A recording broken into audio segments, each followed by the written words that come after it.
ముందుగా నిన్నటి కరెంట్ అఫైర్స్‌లోని చివరి ప్రశ్నకు సమాధానం చూద్దాం. ఇటీవల అన్ని రకాల సోషల్ మీడియా యాప్స్‌పై నిషేధం విధించిన దేశం ఏది? ఆన్సర్ వచ్చేసి నేపాల్.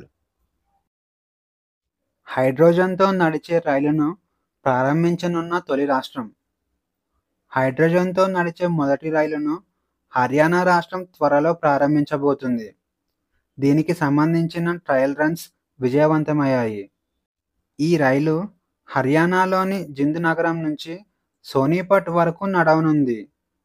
ఈ రైలు ఒకేసారి 2638 మంది ప్రయాణికులను తీసుకెళ్లగలదు. అలాగే గంటకు 110 కిలోమీటర్ల వేగంతో ప్రయాణించగలదు. ఈ రైలును చెన్నైలోని ఇంటిగ్రల్ కోచ్ ఫ్యాక్టరీ అభివృద్ధి చేసింది. ఈ రైలు విద్యుత్తును ఉత్పత్తి చేయడానికి హైడ్రోజన్ ఇంధన కణాలను ఉపయోగించుకుంటుంది. ఈ రైలును నేషనల్ గ్రీన్ హైడ్రోజన్ మిషన్‌లో భాగంగా రూపొందించారు. 2030 సంవత్సరం నాటికి ప్రతి సంవత్సరం 5 మిలియన్ మెట్రిక్ టన్నుల గ్రీన్ హైడ్రోజన్‌ను ఉత్పత్తి చేయాలని నేషనల్ గ్రీన్ హైడ్రోజన్ మిషన్ లక్ష్యంగా పెట్టుకుంది. ఇక 2070 సంవత్సరం నాటికి కార్బన్ ఉద్గారాలను పూర్తిగా తగ్గించడంలో భాగంగా హైడ్రోజన్ రైలును ప్రారంభించబోతున్నారు. ఈ రైలు అధికారికంగా వాడుకలోకి వస్తే ప్రపంచంలో గ్రీన్ హైడ్రోజన్‌తో నడిచే రైలును ప్రారంభించిన 5వ దేశంగా ఇండియా నిలవనుంది. ఇప్పటికే జర్మనీ, ఫ్రాన్స్, స్వీడన్ మరియు చైనా దేశాలలో గ్రీన్ హైడ్రోజన్‌తో నడిచే రైళ్లు వాడుకలో ఉన్నాయి. ఇక ఇండియా మొత్తం 35 హైడ్రోజన్ రైళ్లను అభివృద్ధి చేయడానికి కేంద్ర ప్రభుత్వం 2,800 కోట్లు కేటాయించింది. ప్రధానమంత్రి స్వానిధి 2.0 ముందుగా ప్రధానమంత్రి స్వానిధి పథకం గురించి చూద్దాం. ప్రధానమంత్రి స్వానిధి పథకాన్ని జూన్ 1, 2020 సంవత్సరంలో ప్రారంభించారు. కోవిడ్-19 వల్ల ప్రభావితమైన వీధి వ్యాపారులకు ఆర్థిక మద్దతు ఇవ్వడానికి ఈ పథకాన్ని ప్రారంభించారు. ఈ పథకం గృహ నిర్మాణం మరియు పట్టణ వ్యవహారాల మంత్రిత్వ శాఖ ఆధ్వర్యంలో పనిచేస్తుంది. ప్రధానమంత్రి స్వానిధి పథకం ద్వారా వీధి వ్యాపారులకు రుణ సహాయం 3 విడతల్లో అందిస్తారు. మొదటి విడతలో రూ. 10,000 రుణ సహాయం అందిస్తారు. సకాలంలో చెల్లించిన వారికి రెండవ విడతలో రూ. 20,000 రుణ సహాయం అందిస్తారు. ఇది కూడా సకాలంలో చెల్లించిన వారికి మూడవ విడతలో రూ. 50,000 రుణ సహాయం అందిస్తారు. ఈ రుణాలు పొందటానికి ఎలాంటి పూచీకత్తు అవసరం లేదు. అలాగే ఈ రుణాలు ముందుగా లేదా సకాలంలో చెల్లిస్తే వడ్డీలో 7% సబ్సిడీ కూడా అందిస్తారు. అలాగే డిజిటల్ పేమెంట్స్ ద్వారా రుణాలు తిరిగి చెల్లించిన వారికి క్యాష్ బ్యాక్ ఆఫర్స్ కూడా ఇస్తారు. జూలై 2025 నాటికి 68 లక్షల మంది వీధి వ్యాపారులకు 13,797 కోట్ల విలువైన రుణాలు అందించారు. దీంతో పాటు ఈ పథకం ప్రారంభించినప్పటి నుంచి వివిధ అవార్డులను కూడా గెలుచుకుంది.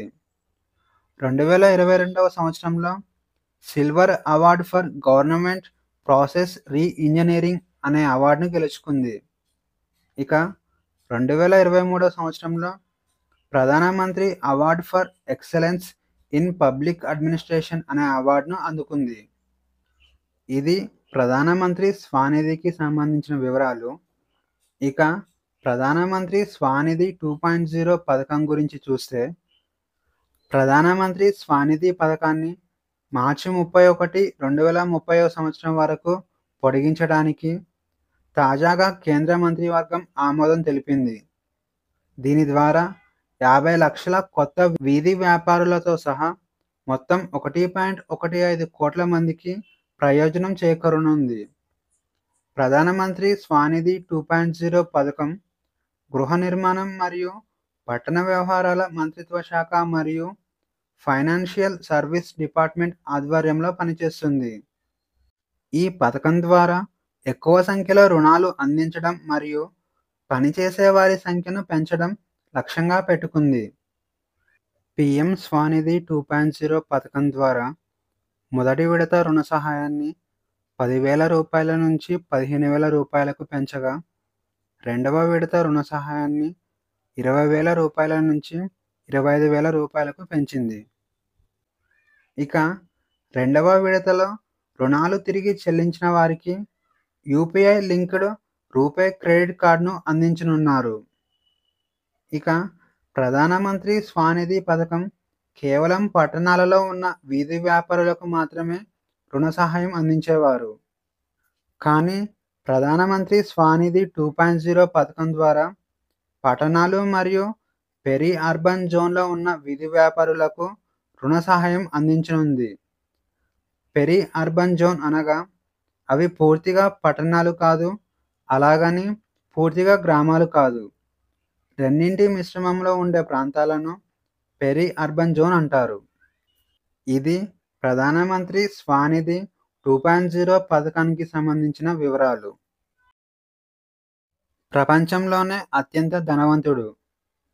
ఒరాకిల్ ఫౌండర్ మరియు సీఈఓ లారీ ఎలిసన్ ప్రపంచంలోనే అత్యంత ధనవంతుడిగా నిలిచాడు. ఈ విషయాన్ని బ్లూంబర్గ్ నివేదిక అధికారికంగా తెలిపింది. ఒరాకిల్ కంపెనీ షేర్లు సెప్టెంబర్ 10వ తేదీన 41% పెరిగాయి. దీంతో లారీ ఎలిసన్ సంపద ఒక్కరోజే $101 బిలియన్ పెరిగింది.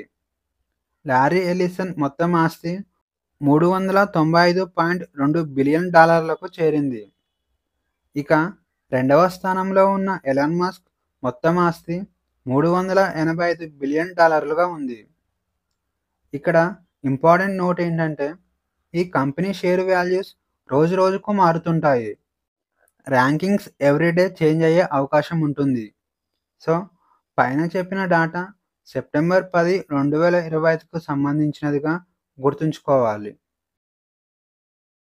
దేశంలోనే తొలి గిరిజన విశ్వవిద్యాలయం ప్రారంభం. ఈ విశ్వవిద్యాలయానికి ఆది సంస్కృతి అని పేరు పెట్టారు. సెప్టెంబర్ 10వ తేదీన న్యూఢిల్లీలో ఆది కర్మయోగి అభియాన్ జాతీయ సదస్సు జరిగింది. ఈ సదస్సులో ఆది సంస్కృతి బీటా వర్షన్ను కేంద్ర గిరిజన వ్యవహారాల మంత్రిత్వ శాఖ ప్రారంభించింది. ఇది ఒక ఈ-లెర్నింగ్ ప్లాట్ఫామ్. ఇది గిరిజన సంస్కృతి కోసం ఏర్పాటు చేసిన ప్రపంచంలోనే తొలి విశ్వవిద్యాలయం కావడం విశేషం. ఆది సంస్కృతి సంప్రదాయాలను కాపాడటం ఈ బీటా వర్షన్ యొక్క లక్ష్యం. Combined conference 2025 combined conference 2025 September 15వ తేదీన కోల్కతాలో ప్రారంభం కానుంది. ఈ కాన్ఫరెన్స్ను ప్రధానమంత్రి నరేంద్ర మోడీ ప్రారంభించనున్నారు. కంబైన్డ్ కాన్ఫరెన్స్ 2025 థీమ్ వచ్చేసి ట్రాన్స్ఫార్మింగ్ ఫర్ ద ఫ్యూచర్. ఇక వ్యూహాత్మక చర్చల కోసం సాయుధ దళాలు అత్యున్నత స్థాయిలో ఈ సమావేశాన్ని నిర్వహిస్తారు. నాసిక్లో సెంట్రల్ పవర్ రీసెర్చ్ ఇన్స్టిట్యూట్ ప్రయోగశాల ఏర్పాటు. కేంద్ర మంత్రి మనోహర్ లాల్ ఖట్టర్ నాసిక్లో సెంట్రల్ పవర్ రీసెర్చ్ ఇన్స్టిట్యూట్ అనే ప్రాంతీయ ప్రయోగశాలను ప్రారంభించాడు. ఈ ప్రయోగశాలను కేంద్ర విద్యుత్ మంత్రిత్వ శాఖ అభివృద్ధి చేసింది. ఆధునిక విద్యుత్ గ్రిడ్లలో ముఖ్యమైన భాగాలైన ట్రాన్స్ఫార్మర్లు, విద్యుత్ మీటర్లు, స్మార్ట్ మీటర్లు, ట్రాన్స్ఫార్మర్ ఆయిల్ వంటి పరికరాలకు అత్యాధునిక టెస్టింగ్ సర్వీస్ను అందించడమే ఈ ప్రయోగశాల యొక్క లక్ష్యం. దేశంలో తొలి రాబందుల సంరక్షణ పోర్టల్. అస్సాంలోని గౌహతి నగరంలో దేశంలోనే తొలి రాబందుల సంరక్షణ వెబ్ పోర్టల్ను ప్రారంభించారు. వెబ్ పోర్టల్ పేరు వచ్చేసి ది వాల్చర్ నెట్వర్క్. ఈ పోర్టల్ను వి ఫౌండేషన్ ఇండియా అనే స్వచ్ఛంద సంస్థ మరియు గౌహతి యూనివర్సిటీ జంతు విజ్ఞాన కేంద్రం సంయుక్తంగా ప్రారంభించాయి. ఈ పోర్టల్లో రాబందుల సంరక్షణ మరియు అవగాహన కార్యక్రమాలను చేపడుతుంది.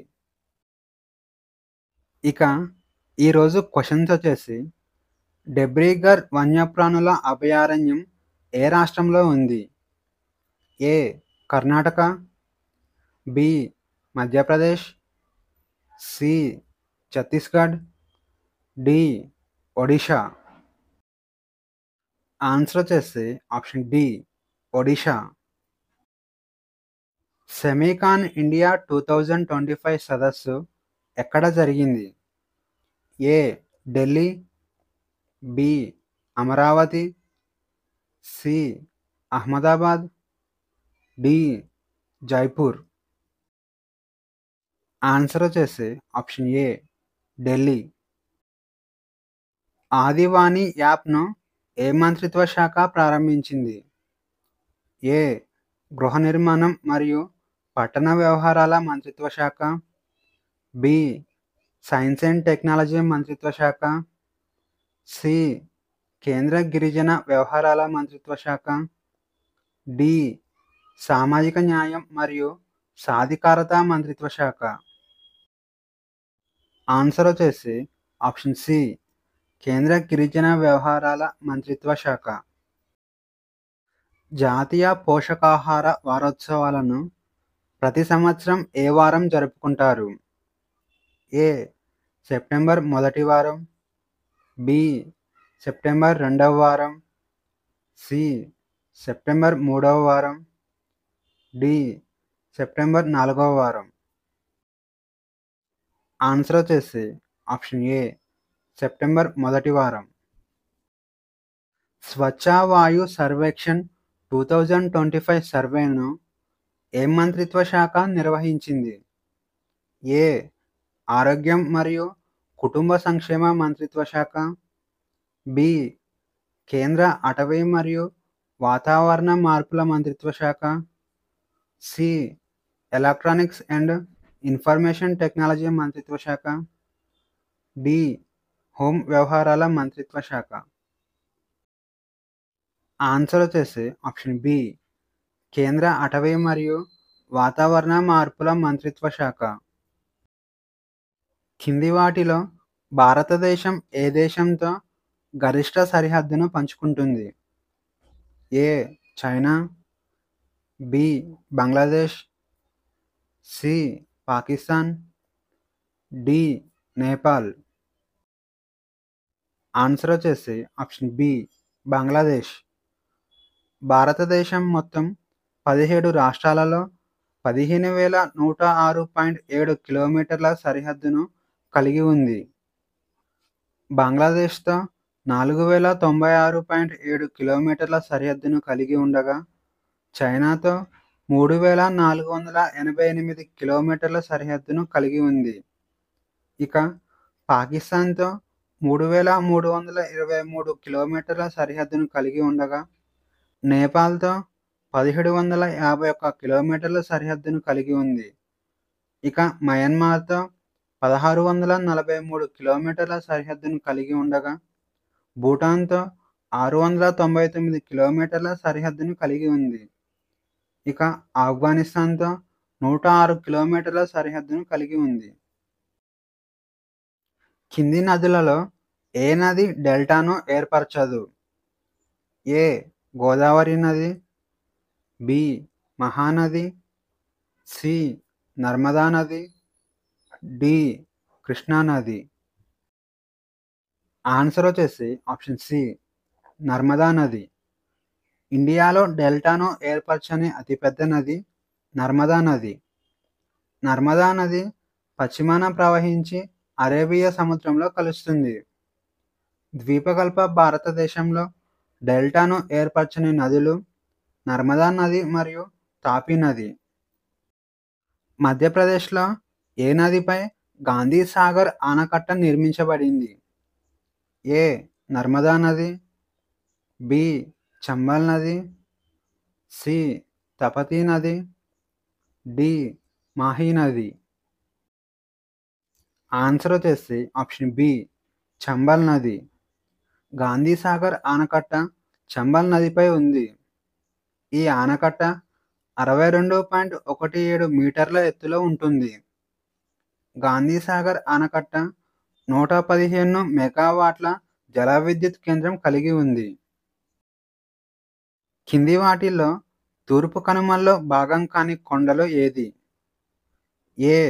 షెరావయ్ కొండలు, బి. జవాడి కొండలు, సి. నల్లమల కొండలు, డి. అనమలై కొండలు. ఆన్సర్ వచ్చేసి ఆప్షన్ డి, అనామలై కొండలు. అనామలై కొండలు పశ్చిమ కనుమల్లో ఉంటాయి. ఈ కొండలు దక్షిణ భారతదేశంలోని తమిళనాడు మరియు కేరళ ప్రాంతాలలో విస్తరించి ఉన్నాయి. ఈ కొండలను ఏనుగు కొండలు అని కూడా అంటారు. అండమాన్ మరియు నికోబార్ దీవుల్లో అత్యధికంగా మాట్లాడే భాష ఏది? A. Hindi, B. Bengali, C. Telugu, D. Tamil. Answer వచ్చేసి ఆప్షన్ బి, బెంగాలీ. అండమాన్ మరియు నికోబార్ దీవుల్లో బెంగాలీ భాషను 28.49% మంది మాట్లాడతారు. ఆ తర్వాత హిందీ భాషను 19.29% మాట్లాడతారు. ఆ తర్వాత తమిళ్ భాషను 15.20% మాట్లాడతారు. ఇక తెలుగు భాషను 13.24% మంది మాట్లాడతారు. క్వశ్చన్ ఆఫ్ ది డే: 29వ కంట్రోలర్ జనరల్ ఆఫ్ అకౌంట్స్గా ఎవరు నియమితులయ్యారు? ఈ ప్రశ్నకు సమాధానం తెలిస్తే కామెంట్లో తెలియజేయండి. ఈ వీడియోలోని కంటెంట్ మీకు నచ్చినట్లయితే లైక్ చేయండి, షేర్ చేయండి, అలాగే సబ్స్క్రైబ్ చేసుకోవడం మర్చిపోకండి.